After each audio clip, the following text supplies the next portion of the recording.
Di Betlanê cejna Qurbanê de turîstan berê xwe da bajarê qedîm û dîrokî Mêrdînê. Di rojên Betlaneyê de geştyar çûn serdana cihên dîrokî û olî. Di Betlanêya cejneyeka ne rojan da welatiyan berê xwe dan herêmê. Bajarê qedîm û dîrokî Mêrdîn jî di cejnê da bi geştyaran tijî bû. Mardin gelki hoşik, gelki acıband, gelki hoş bu. İnsana ve manzara ve hemut işte o gelki hoşik bu. Emiş bu tatili hatın, gelki acıband. Bajareki hoş amid bin kalabalıkam.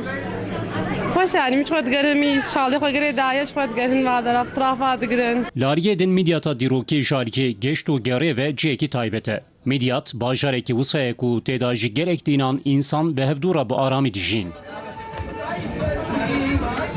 Turistên ku hatin Midyatê heyranê dîrok û erdnîgariya herêmê man.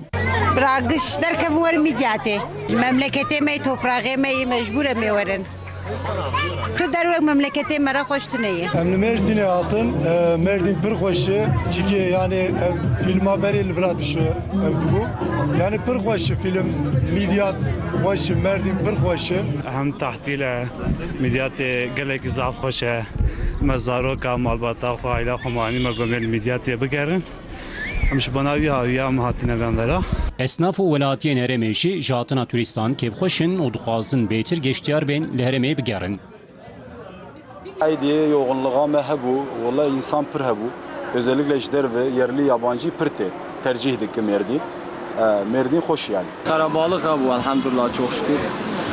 Yani millet daha dixwaz vê derê bîne, xweş e. Ji mer jî baş, wan jî hat xwardî. Yani me gelek tişt qatmişî ev dûkir. İnşallah her kimî jî wilo dewam bike. Em wê dixwazin. Heya dawîça Betlanêya cejnê serdana turistan wê dewam bike.